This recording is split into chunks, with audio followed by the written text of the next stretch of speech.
Good afternoon. I welcome everyone here. I bring greetings on behalf of the college and the Department of Business, Economics, and Entrepreneurship.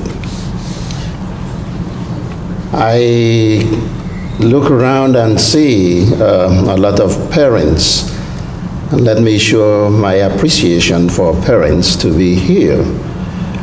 This is a summer program is something that benefits the young ones.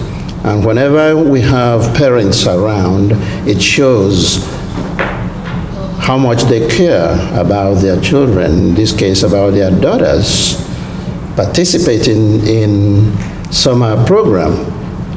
It does not only keep them away from trouble, but also it enables them to learn.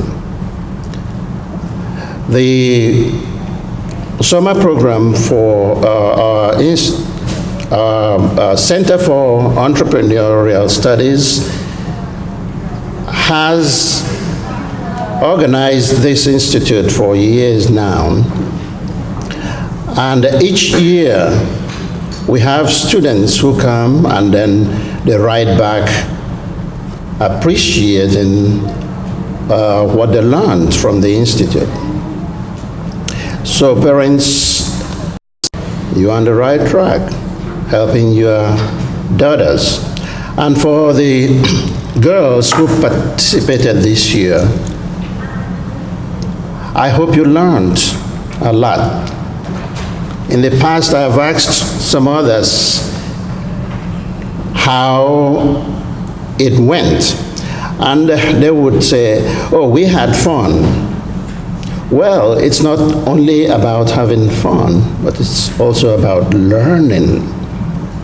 You see, your instructors taught you a lot of things that will help you down the line throughout your life.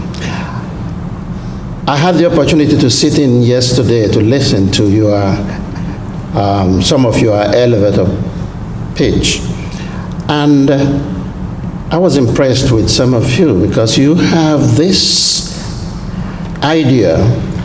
Many of you presented, what they want to be.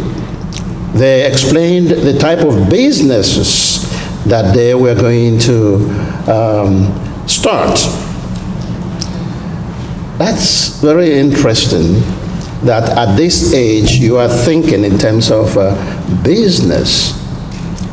I did notice one thing, that most of you talked about establishing foundations. This shows the type of heart you have. I heard many of you talk about incidents that happened to your families that motivated you to want to start a business that will help other children, the African American community. And this is beautiful because of the type of heart you have to give back, to help others. Well, in this Department of Business, Economics, and Entrepreneurship, we have a program in entrepreneurship. We have a minor in entrepreneurship, and this can help you learn more about establishing your own business. And in some of what you said, foundations, this is what we refer to in economics as social entrepreneurship. People like Oprah Winfrey are social entrepreneurs. You can still make money there, but most of them are not-for-profit businesses. So that you know what it's all about. But from your presentations, I think you actually know what it's all about, and you have set your minds to achieving those goals. I commend you for that. Today, we'll be rounding up the week-long institute where you were lectured about various things that will help you to achieve those goals. How to establish a business plan. You did a business plan. And so this then helps you down the line after you have tweaked your plans and taking some other courses that will enrich your minds to achieve the goals that you have. So in our department, we do offer courses that will help you do that. Entrepreneurship is not only for those in business or studying business. Some of you want to study biology with the mind of going to medical school, engineering, and what have you. Entrepreneurship covers all of them. What you get from this program, this summer program, and if down the line you decide to take courses in business and entrepreneurship, then you will enrich your knowledge and achieve your goals down the line. Thank you for being here this year. Some of you may want to come back next year, and you are welcome. Those of you who are going to college, who are moving on, please don't forget, it is important that you take some business courses, and if possible, courses in entrepreneurship to help you achieve your goals down the line. Thank you.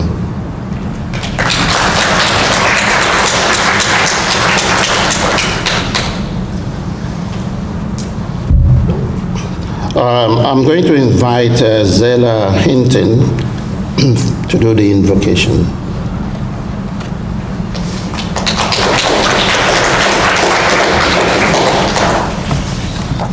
Good morning. If all hearts and minds are clear, please bow your heads. God of all creation, we come before you today to give you honor and praise. You are worthy of all praises. You are the source of all that is good. You are the source of all of our blessings. Thank you for all of the gifts that you have given us. We thank you for this opportunity to come and gather on this day. We ask for your hand of blessing on this occasion. We ask that you will guide us and direct this program so that it is full with wisdom and prosperity for each of us. Thank you for helping us accomplish all of our goals. On this day, we ask that you bless and prepare the food as well as the providers. In Jesus' name that we pray, amen. Amen. Thank you.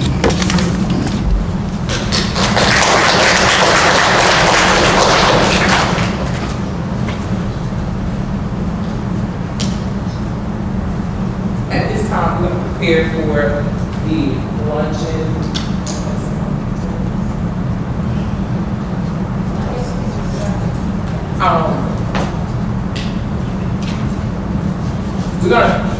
I'm going to start with, I guess, the college first, and then we'll move on to our special guest the ladies, and then we'll go for tables.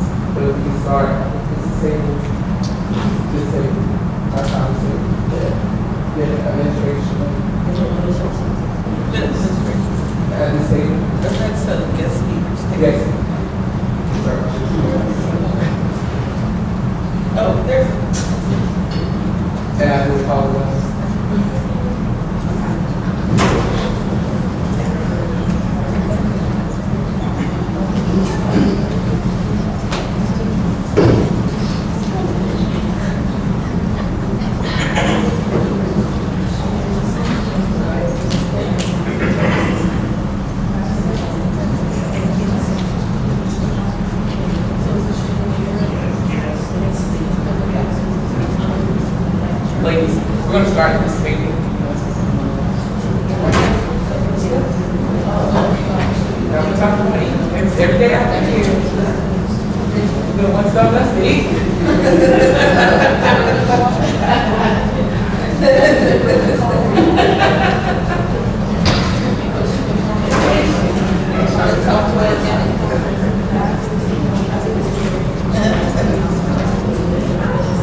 I have the honor of introducing our guest speaker.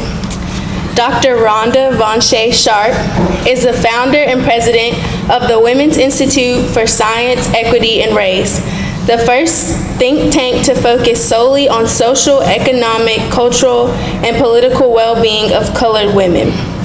Rhonda's research focuses on 3 areas: gender and racial equality, the diversity of STEM, and the demography of higher education. She has served on the faculty at Barnard College, Bennett College, Bucknell University, Columbia University, Duke University, and the University of Vermont. She is the co-founder of the Diversity Initiative for Tenure in Economics, for which she serves as the Associate Director from 2008 to 2014. She was the 2008 to 2009 Institute of Higher Education Law and Governance Fellow at the University of Houston Law Center. She is the co-recipient of the 2004 Rhonda Williams Prize from the International Association of Feminist Economics. She was a Carolina Minority Postdoctoral Fellow in the Economics Department at UNC Chapel Hill. She completed her undergraduate studies in mathematics at North Carolina Wesleyan College. She holds master's degrees from Clark Atlanta University in Applied Mathematics, Stanford University Operations Research, and Claremont Graduate University Economics. She completed her doctorates in Economics and Mathematics at Claremont Graduate University. Please welcome Dr. Sharp.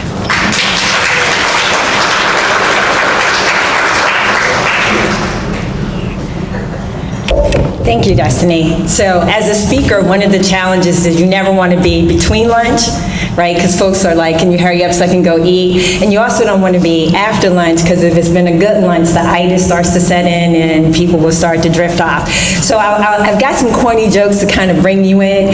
And see, you heard them laughing because they know I'm all about the corny jokes. I've had the pleasure of teaching your daughters personal finance. And one of the last topics that we covered was co-signing. Ladies, see, they're laughing because I also believe in cold calling, like you don't have to have your hand up to answer. So ladies, you need a co-signer if you have, Bad or no credit. Destiny said bad or no credit. If you have bad or no credit and apply for a loan, what do you need? You need a co-signer. Exactly. You need a co-signer for a loan. You don't need a co-signer for your dreams. And that's pretty much the topic of my talk. In Ms. Harris' class, Ms. Harris, will you stand up, please? So Ms. Harris taught your daughters in the afternoon mindfulness and entrepreneurship, I think, and business was the name of her course. And one of the things that she had the ladies do was tell their story. And she said to them, when you tell your story, it's a way of ownership, and that it is the foundation of connecting with folks. And she talked about how, whether it's in a grocery store or Walmart, she talks to people, and having an idea about your story allows you to connect that with other people and their experience.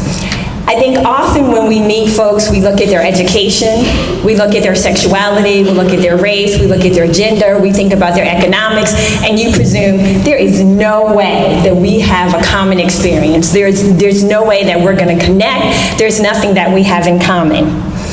I'd say to you that in most instances that's false, and the more you know your story, the easier it is for you to be able to connect with others. So you heard, I have 5 degrees. So Olivia, you want to stand up for a moment for me? So Olivia is one of the senior mentors. And Olivia and I have had a conversation about her next path. And I've said to her, you know, I did the 5 degrees, one, because I was unsure about what I wanted to do. And the other is, she mentioned that I went to North Carolina Wesleyan, but I started out at Penn State as a 17-year-old freshman. with a lot of bad habits, to the point that at the end of that year, both Penn State and my parents were like, yeah, we're gonna need you to go home and think about whether you really wanna be here. And it was the best thing for me, because working 9 to 5, I learned real quick, like that was not gonna be my life, right? And after that, I went to school. I just kept going to school. And I remember my dad was like, you need to get a job. And I was like, nah, dude, I'm keep on going to school. Part of it was, school was, one, it was easy. 2, it was built-in vacations, especially, you know, you make it to fall break, then you make it to Christmas break, and then you make it to spring break, and then it was summer, right? Didn't really have to worry about whether there was time to take vacation. And as a graduate student, you get paid. So if you needed time off, all you really had to worry about is just getting your homework done. You would still get a check. So what I want to do is tell you my story, and let's see if we actually connect, okay? So I'm going to start. So you heard I have 5 degrees. I've got a degree in mathematics, economics, operations research, and another mathematics, and then my PhD is interdisciplinary economics mathematics. Depending on what database you look in, I'm either a PhD in mathematics or I'm a PhD in economics. But I've spent most of my time teaching economics, not teaching mathematics. You heard her say that I was a postdoc at UNC Chapel Hill. So what is a postdoc? A postdoc is 2 more years of training. So I did 11 years of college, and then I went to Carolina for 2 more years of training. 13 years I spent learning stuff, right?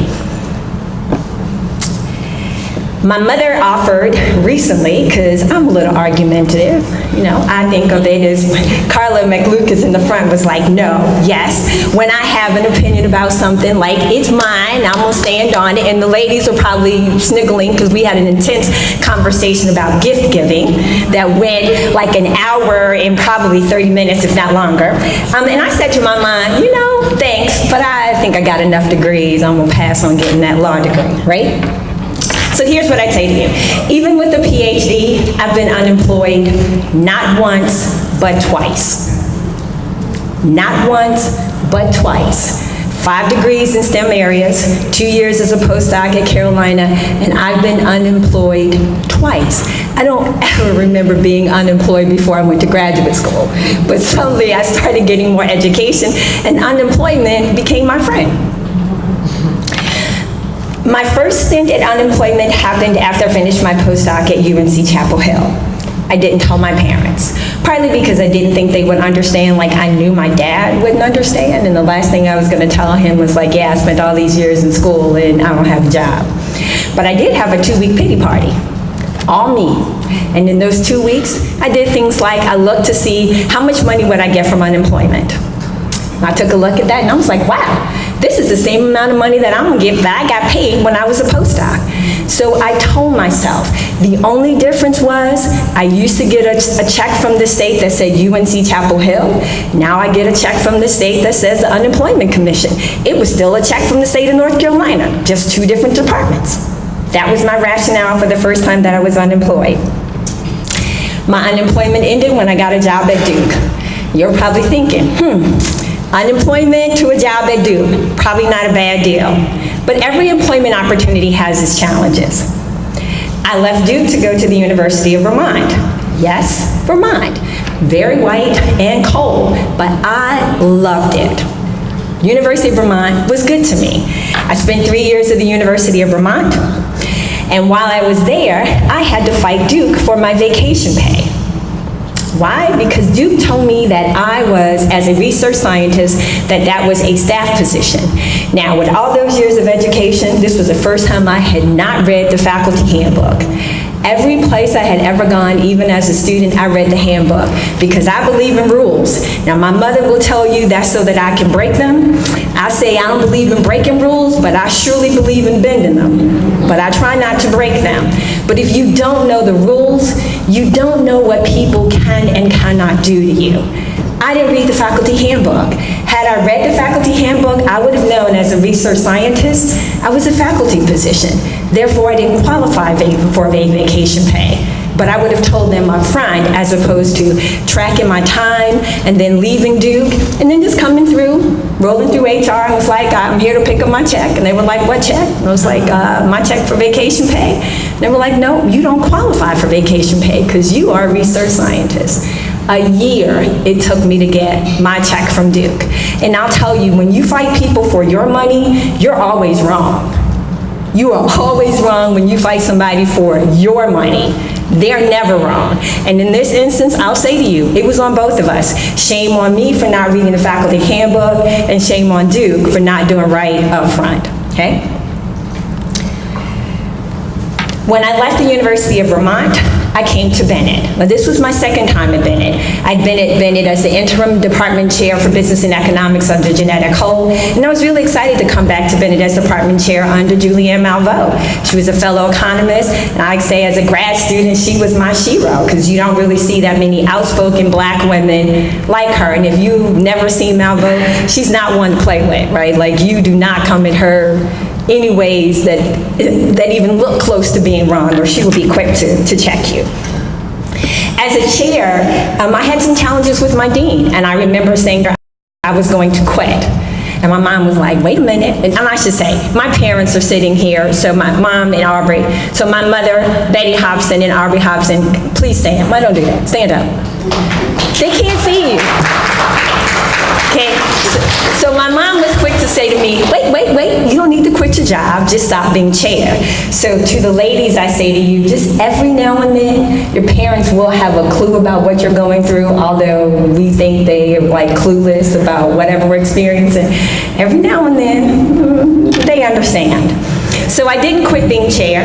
I didn't quit Bennett, I just stopped being chair. And I'll say what I missed about being chair was the opportunity to get to know my students. And so one of my favorite students over my 16 years of teaching, many of you parents have interacted with, and that's Miss Blaylock in the back. So even as a student, Sasha had entrepreneurship running through her veins. When there was a hurricane in Haiti, Sasha did Candy for a Cause. They sold candy, and that money was to send to the victims in Haiti. Then the business club decided that they were going to do t-shirts. And so Sasha actually went downtown on Tate Street, and she found this gentleman, and we used to, at that time, Bennett had basketball. And so we would go to the girls' basketball game. So Sasha went downtown on Tate Street, and she found this guy to make this t-shirt. And if you notice on the front of the t-shirt, it says, Bennett 100% baller. Yes, Sasha, I still have my t-shirt. And on the back, this was the saying that Malveaux had. And it said, on fire for Bennett. Right? And this is the t-shirt that we sold on campus that Miss Blaylock actually had made for the business club. So I'm not surprised to see her being very much a part of this program, a program that has been going on for 8 years, because entrepreneurship was at her core even as a student. Teaching black women, and Provost Brown and I were just talking about, being at a place like Duke and then coming back to an HBCU. There's something about teaching black women that will make you pay more attention to the ways in which we're represented in the media, or should I say not represented in the media. But being at Bennett, it also made me more aware of how this campus empowered and encouraged the students to be activists. And as I was watching that and thinking about economics and having some conversations with Carla McLucas about sociology, I began to think about, wouldn't it be nice to have what would be the Research Institute for Social and Economic Justice, which again lined up with what President Malveaux, to me, what she is the epitome of, right? Social and economic justice. And so I wrote up a plan. I wrote up a plan that included coursework. It included having folks come to Bennett and do research, but it was going to be my nonprofit. And when I approached Malveaux, she said no. And that was the end of RISE. Didn't really think any more about it. Didn't have any more conversations about it. Just let it go. I did that in 2010. Now, if you look on many campuses, they offer courses, minors, and degrees in social entrepreneurship. Now, my stepdad often gives me a hard time because when I was an undergrad, I thought I wanted to be in broadcasting. And when we now see women broadcasters, he will say to me, that could be you. And he's right. It could have been me had I not been partying once in DC with my best friend, and we left a club, and she said, my nickname is Rat. She said, Rat, if you go into the broadcasting thing, we can't do this.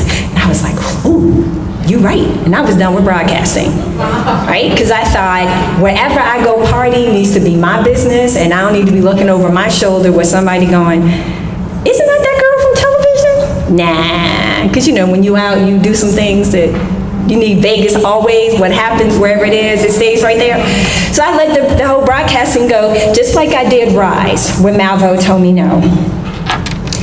Malvo resigned, and shortly after I left Bennett.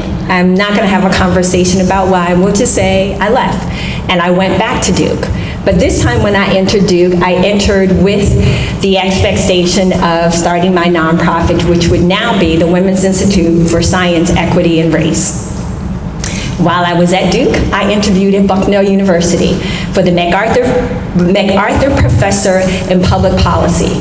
Now, Bucknell is in Lewisburg, Pennsylvania. Let me describe Lewisburg to you. It is 1 square mile. It is 98% white. I notice I said 98% white, so that means it's 2% other, including black folks. 1 square mile. Loved that school. Loved that place. It was the best place for me because I could get to know my students and I wasn't an outsider. It wasn't weird that you knew your students, and I really believe in getting to know my students. I had gone to Bucknell as a visitor. That meant somebody in the department was going to be taking a leave. The person who took a leave, I knew her. She was pregnant and having twins and needed to make some adjustments, and she actually resigned. So you would think that she resigned, you came in to replace her, surely you're gonna get the job, right? That's what you expect. Nope. The department decided that they were gonna hire at the entry level. Remember I said I was a visitor? That was a temporary job. So now I'm about to be unemployed for the second time. My department chair says to me, you gotta go on the visitors market. The visitor market is all the positions where people decide halfway during the year that they're not gonna be teaching, whether it is because they're going to do a fellowship, they've got some family issues, but they're not teaching. And I said to him, no.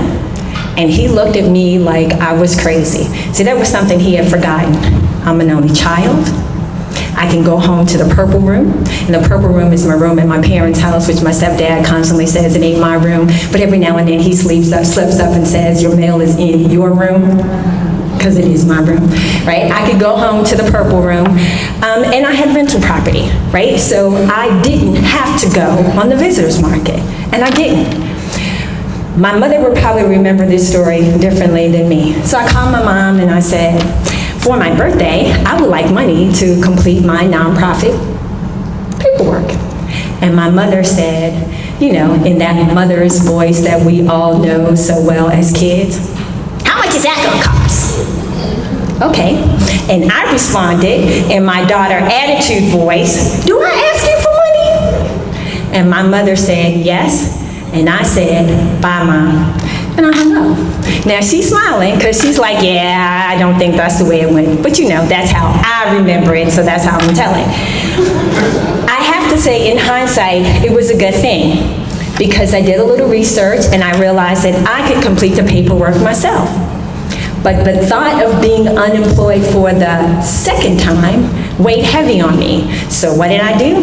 I paid the state of Virginia, because that's where my nonprofit is based, extra $100 to process my paperwork within 24 hours.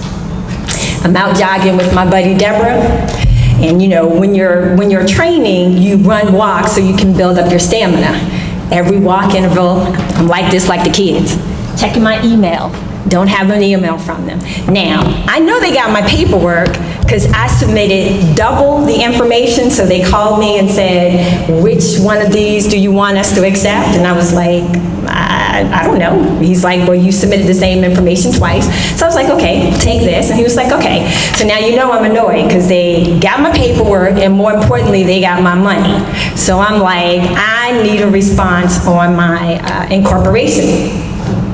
Deborah and I finish running, we go to the bookstore, we're getting coffee or tea. Steady checking my email. 3:57. Y'all know how close that is to 5 o'clock? So you know my nerves were like, am I gonna have to call these folks and like tell them a thing or two? My email comes across. And Deborah says to me, and today is International Women's Day. You know what day it was to me? March 8th. It didn't even register for me that it was International Women's Day. But if you go to my website says, the Women's Institute for Science, Equity, and Race was founded on International Women's Day 2016. Now, why does that matter? Because my nonprofit is focused on Asian, Black, Hispanic, Native American, and multiracial women. That is my focus. So to be an organization that focuses on more generically women of color, and to be able to say that I'm founded on International Women's Day sort of resonates with folks, right? But I didn't plan that. I couldn't have planned it, because remember, March 8th didn't really mean anything to me. My next step after I get my paperwork done is now I need to become tax exempt at the federal level. Now, I know a lot of people don't like the IRS, but for me, if I owe them at the end of the year, my philosophy is they can get in line like the rest of my creditors, and I'll, send you a check and pay the interest and keep on moving. But when it came to filling out the paperwork for Wiser, I didn't want to start my nonprofit with any illusion of something that might look like fraud in your paperwork. So I called the IRS, because there are two forms. You can fill out something called the 1023-AZ, which is 5 pages, or you can fill out something called the 1023, which is 20 pages. Now, the difference is, if in the first 3 years you don't think that you're going to raise $50,000 or more, then you can fill out the EZ form. But if you think you're going to have more money than that, then you fill out the 1023, just the regular one. So I call the IRS and I say to the lady, okay, so what if I don't know how much money I'm going to make? Can I make adjustments later? And she was like, no, you do your best guess right now. So what form do you think I filled out? Somebody said the long one. No, ma'am, I filled out that 5-pager. Why ever would I fill out one that was 20 pages if you give me the option of filling out one that was 5? I filled out the 5-page EZ, and apparently this is a hurdle for folks. I'm incorporated in the state of Virginia on March 8th. I am tax exempt April 8th, so not even 30 days and I'm federally tax exempt. I'd like to say that I will say that doing Wiser has been easy. Every step, finding an office, filling out my paperwork has been smooth. What has been hard is being proud of it. And you might go, well, how in the world could you not be proud of it? Remember, I've got 5 degrees and I'm starting a job because I'm unemployed, right? I'm looking at unemployment.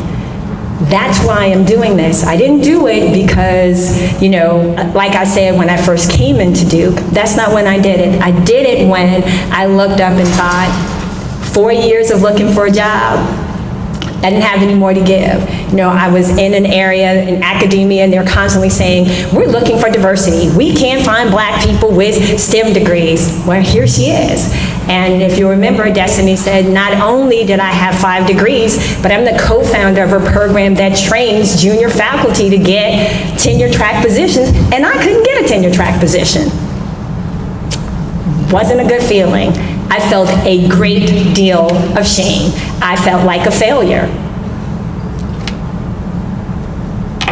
At some point, I asked my parents if I could move home. Now, what I didn't say is, I'm looking at my 50th birthday. So I'm getting ready to move home, I'm about to be unemployed, and I'm going to turn 50. Yay, talk about a midlife crisis. I was looking at it.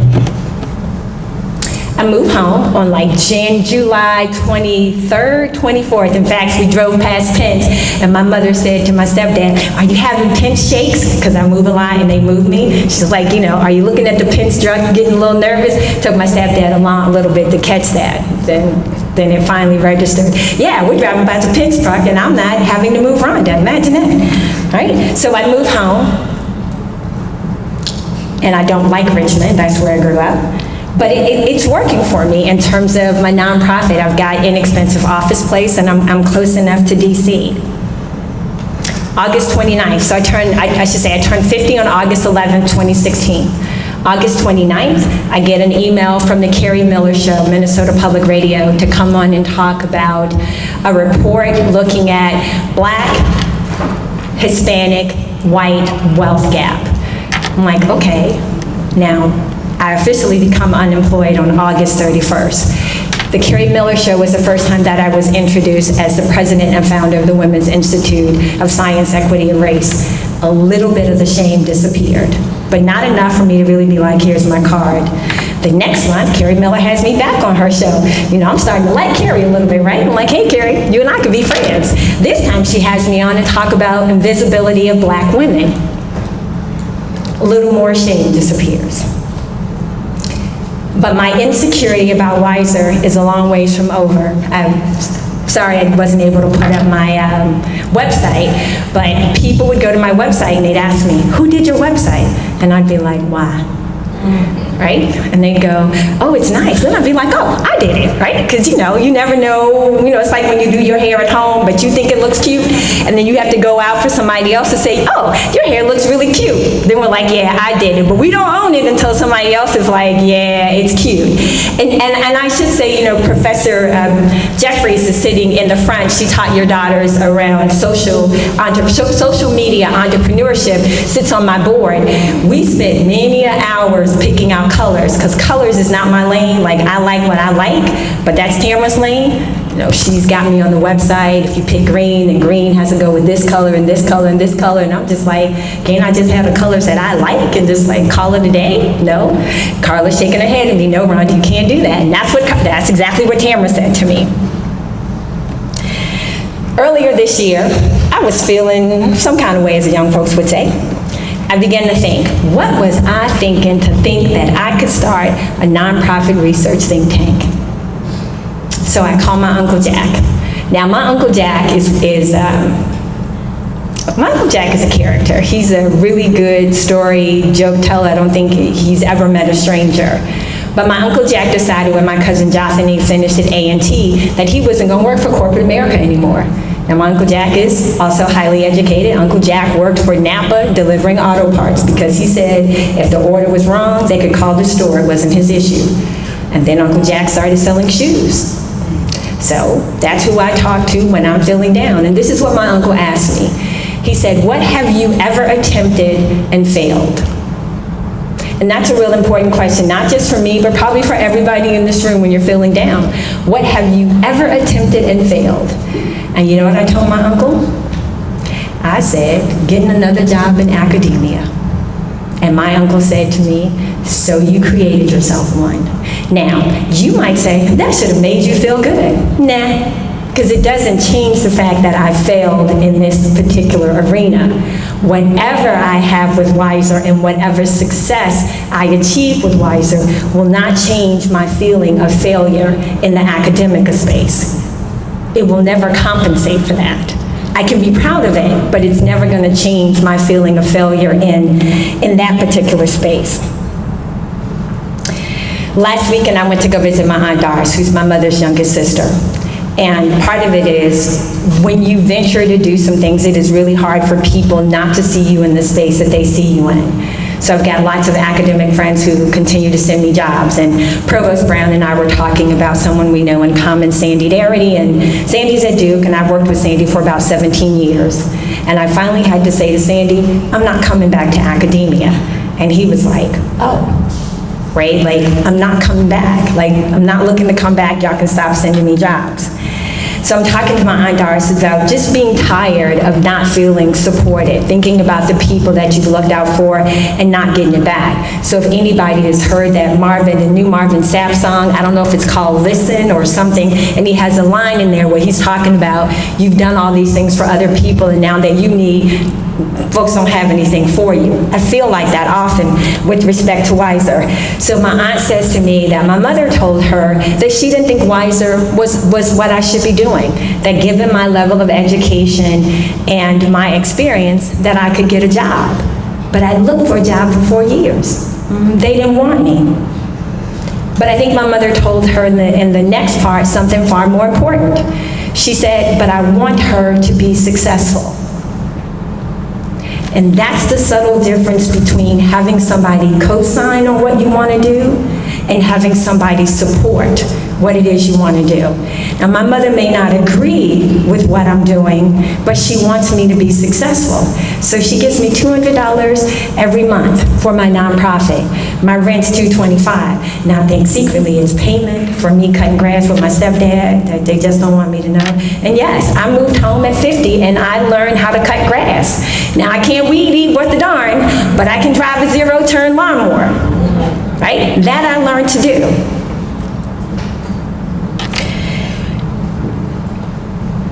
When I moved home, I asked my parents to give me a year, 1 year. That allowed me to be able to use my unemployment income, my rental income to sort of get some things a little more stable with Wiser. I moved in July. I was about 3 weeks late, but I moved out in August 19th. My mom was like, you know, nobody's telling you you have to leave. But for me, it was important because just in case I need to come back, they know that if I say I'm gonna leave, that I'm really gonna leave, right? So I moved out. Now, sidebar, true story. In February, I came to Bennett, was interviewed by a young lady named Ebony. She was talking to me about Wiser, and I'd asked Professor Jeffries for the video, and she was like, I think it's online. So I'm Googling myself online, which I really encourage you to do as you get further in career, because you never know where you show up on the internet. And my name pops up on this website as one of the top 25 Black scholars to know. I am trembling.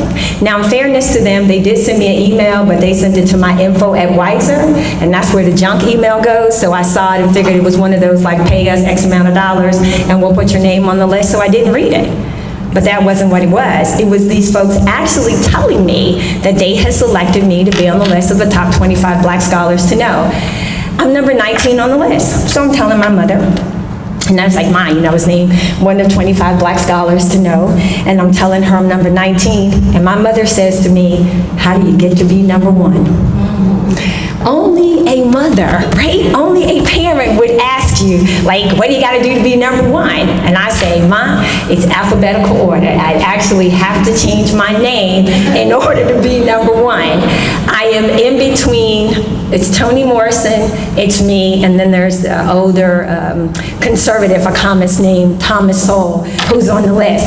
And I'll say to you, even with that, I don't know what to do with it. And I have been quite surprised at the people in my circle who I thought would be like, atta girl, crickets. No response, no good for you, no nothing. So another word to the wise, the people that you think are going to be supportive of your success, probably aren't. And you know, it's just another one of those you just have to chalk up and be like, I see you. I see you. I really see what you are about. So I'm going to wrap up by saying to the parents, you must separate your approval and understanding for your child's dreams, because that's co-signing. And you have to learn how to figure out to support your child to be successful. Now, I know a lot of folks are going to say, well, I don't have $200 to give my child every month. But if my mother didn't give me money, Wiser would still be okay.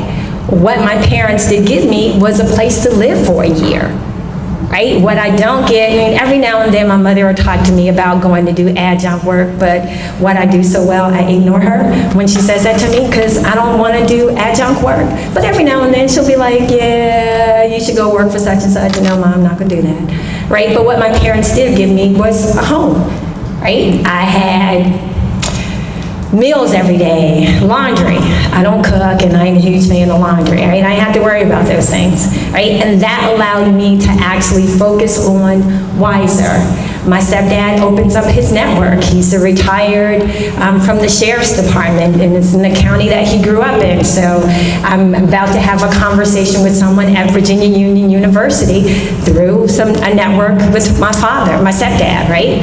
You also have to think about there are going to be strangers that come into your life. Belle Whelan, who is the president of the Southern Association for Colleges and Schools, I believe I have that right. I was introduced to her. Her organization accredits colleges like Bennett and other K through 12 institutions in the South. This woman told me to get in touch with a black woman at a foundation who gave me $5,000 for my first event. I don't know her, but she's opened her network to me. And to the SEI participants, not everyone's going to agree with your dreams. And that's okay, because co-signing is for? Co-signing is for? Co-signing, who said that in the back? Okay, co-signing is for loans. It's not for dreams. Thank you.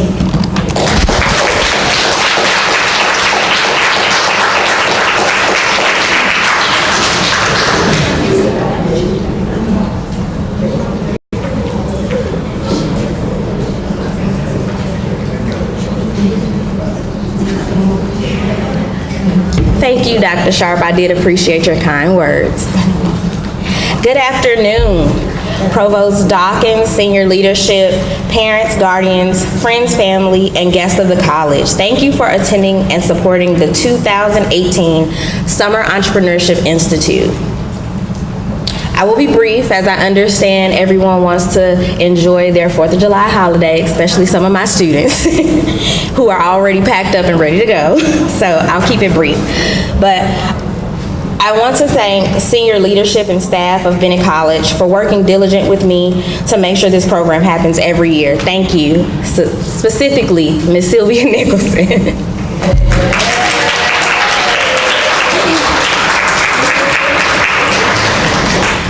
Thank you to my instructors who took time out of their schedules because you all understood the importance of women of color being entrepreneurs.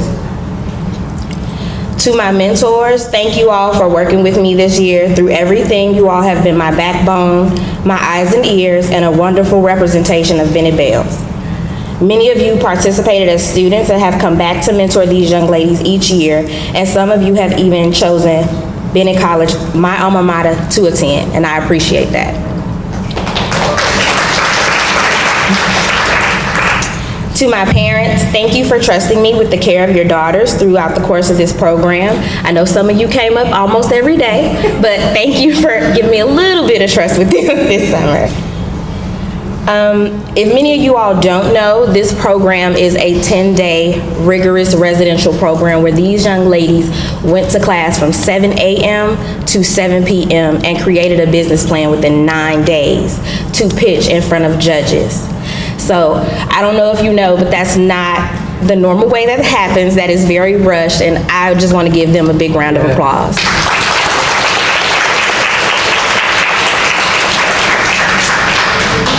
I'm going to have one of their instructors who taught the entrepreneurial planning course and the entrepreneurial research, Ms. Marcia Moyd, who is also class of 2015, to present them with their awards. Thank you all.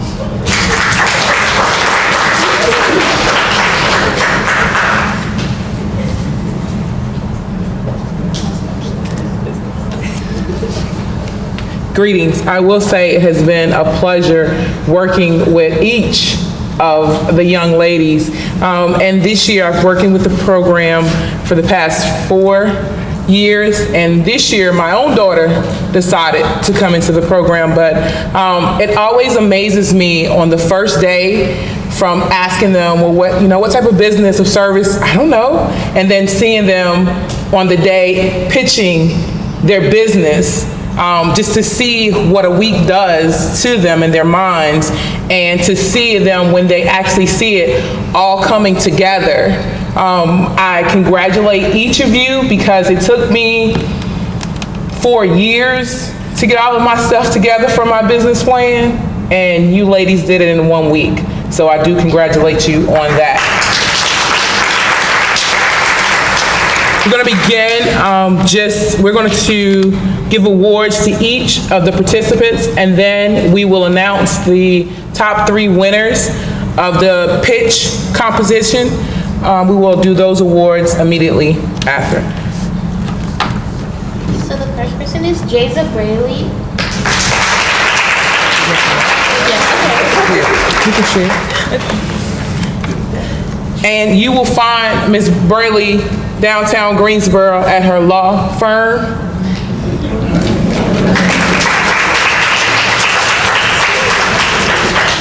Bria Bunch.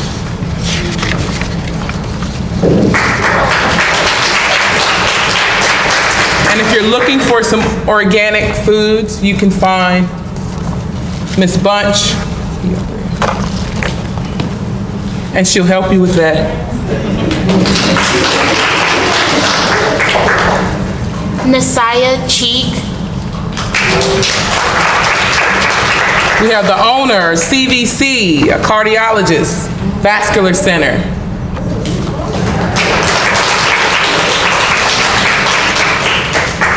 Faith Davis. And with Ms. Davis, for any of you that have a newborn, she's creating a clothing line for sensitive skin.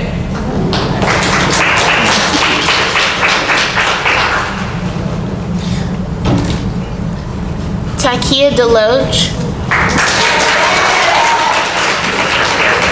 And this is the time of year that Ms. Deloach will be very busy at the Bell Resort, where she has her own resort, which specializes in a water amusement park as well as a zoo.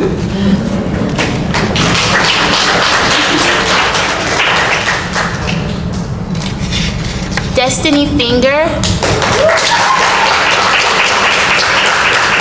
And I'm surprised we don't see Miss Destiny sporting her apparel for Destiny's Physical Therapy Center.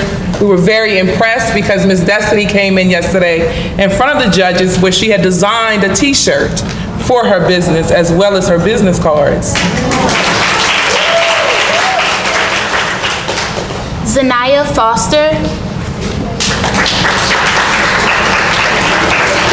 You will find Ms. Foster opening up her own children's hospital. Thank you, ma'am. Cameron Gainsey.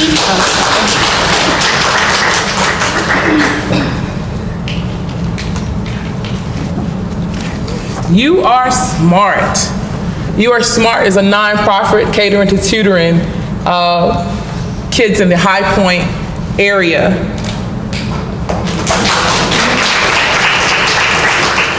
Kyrie Higgins.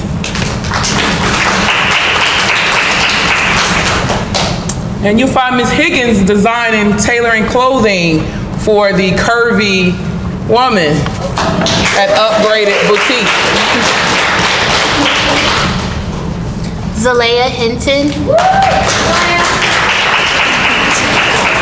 You will find Ms. Zalea at I Will, Together We Can Occupational Therapy Center.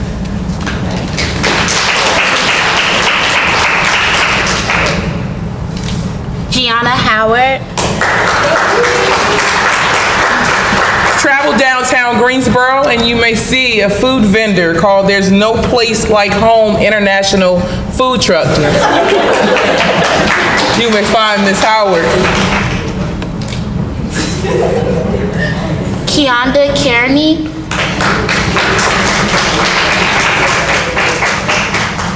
Anybody's looking for some dessert afterwards, you can find Sweet Explosion, where Ms. Keandra is preparing your latest and favorite sweets. Alandria Little.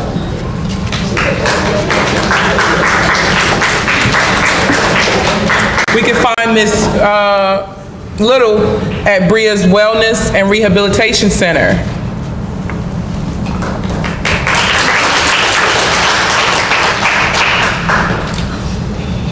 Christian McLean.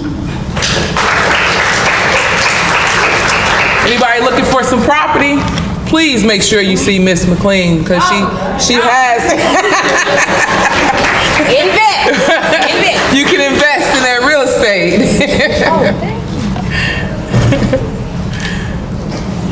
Dana Mitchell. At one time, we all the young ladies like to twirl and dance. Oh, I'm sorry. Hold on. What we got? We didn't have hers. Oh, you did. No, you don't want to tell them what you. Why? Why you don't want to tell them what you did though? She said you can. What you did? What you did? What was you doing? Your business.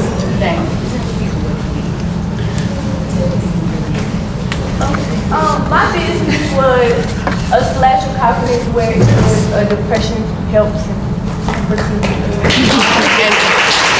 And I want to speak on Ms. Dana because we were having some technical issues. This week we've had some issues, but I will say one of the things that the ladies learned firsthand was how to keep moving regardless of what's happening. And that was one of the things that happened with the business plan, and we just had a lot going on, but they still kept on, even though technology was working against us. So I apologize about that, but we good. Danisha Owens. Now we're dancing and twirling. You will find Miss Owens at the Academy of Cheer and Dance. Kayla Piedman. You will find Miss Kayla at Cultured Curls, specializing in organic hair products.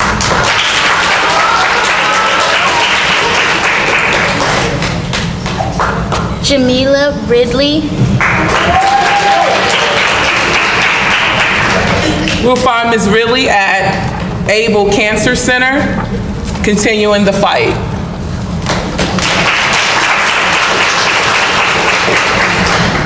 Oriana Warren. And we can find Ms. Warren at Yana's Pediatric and Nursery Practice. That was the one thing.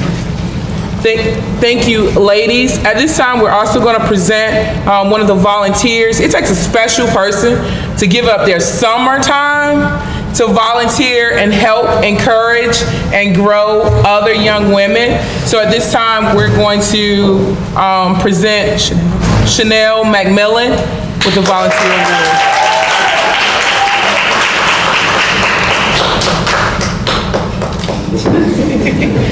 Thank you. Now to my ladies who I know you're excited about, wondering about who won.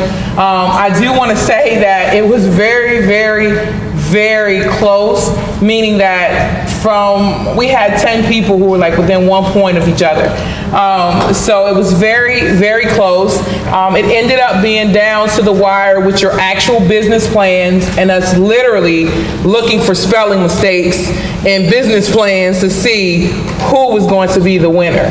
And so to that I say thank you for allowing us to invest time into you and the product. We all appreciate everything that we've seen from it. We're going to begin with our third place. And our third place winner, the total points was 68 points. That was composed of 12 points from each judge, and also a total of 44 points from your business plan, the components of the business plan. So in third place was Ms. Kayla Piedman.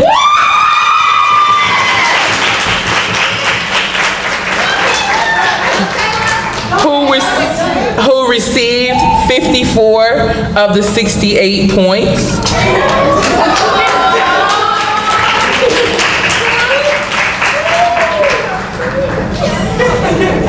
And I will say Miss Kayla was one of the last ones to finish up that business plan Sunday night in the wee mid hours.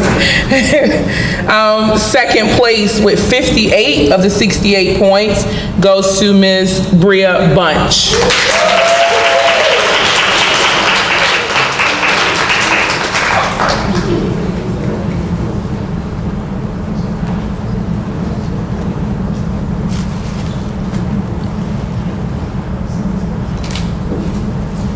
And before we announce our first place winner, I do want to say we had 8 young ladies who scored at least 50 points. We had 13 of the young ladies who scored at least 40 points.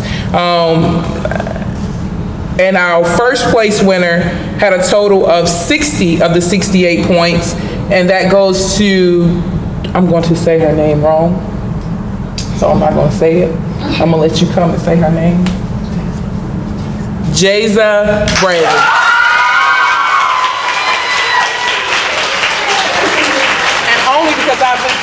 song all week.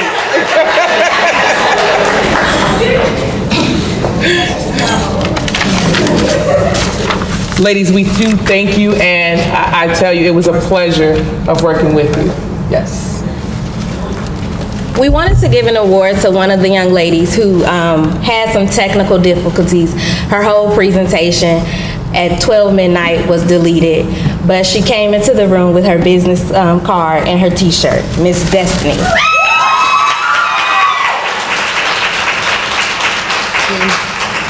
And Ms. Blaylock is not doing Ms. Destiny her due justice, because not only did her business plan delete once, but it deleted twice.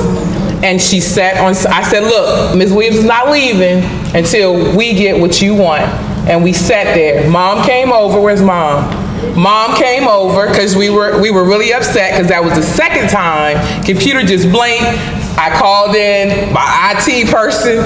Hey, can you tell me how we could get this back up? It was gone. She sat there. She pulled out her notes, redid it for the second time.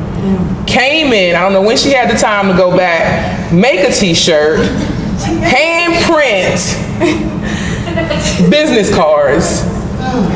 That is the type of passion, that is the type of determination that is going to help you make your business to be successful.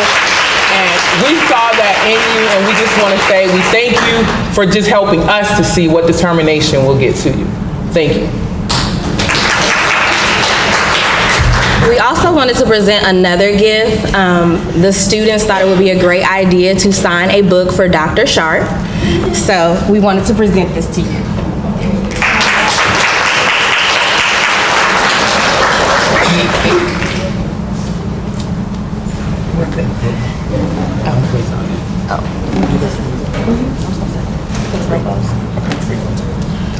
Before we close out, we do have one other presentation that we want to present.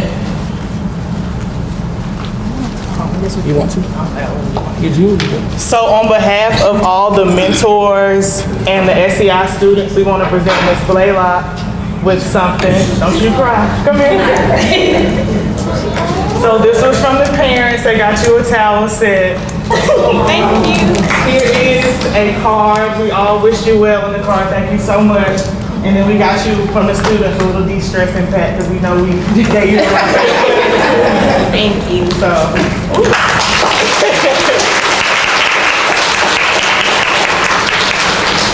Thank you, Sasha. Thank y'all. What was that? You want a t-shirt? We will now have closing remarks from Provost Brown. Thank you.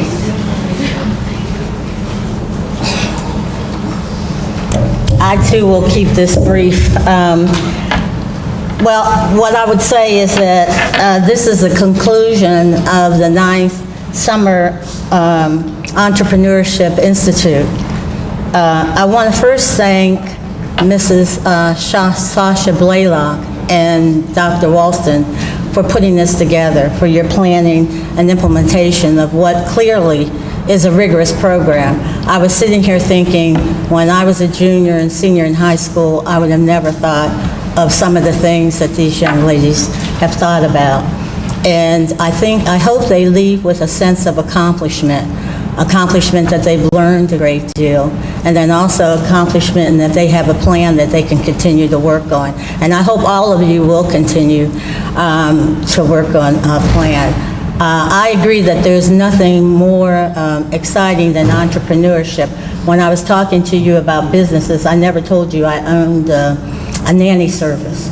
It was called More Than Nannies, and we just sold the name. We had the name, and that's a thing that I never realized, that you could sell the name to a business and it could be worth a lot of money. So keep going with your ideas. Second, I want to say that even though the program has ended, and this is to the program participants, I hope your experience with Bennett isn't at an end, because we had an ulterior motive for bringing you here. Yes, we did. One is that we wanted you to have a Bennett experience so that you would consider us as you think about what college you're going to attend. So we did have an ulterior motive.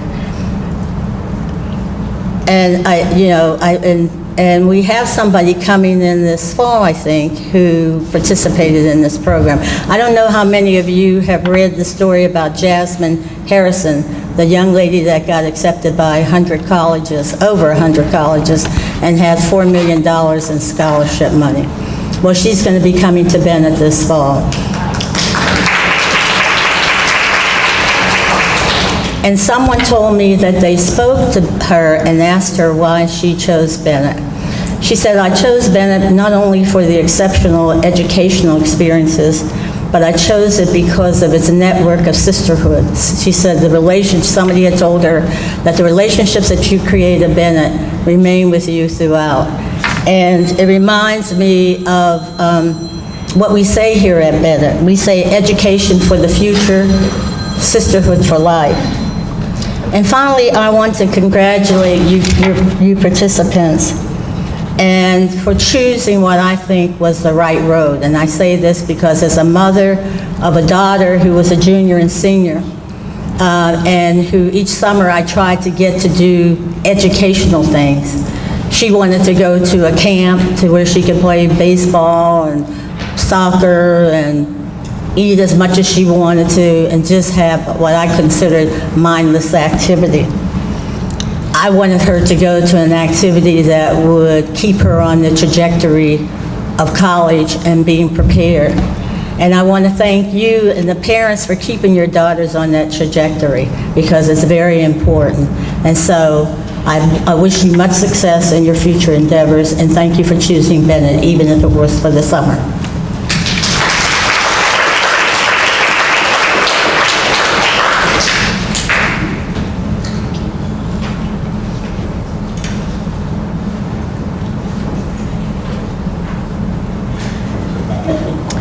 Thank you all for coming. This concludes our program.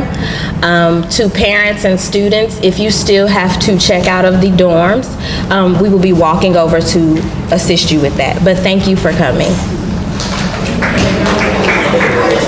Yes.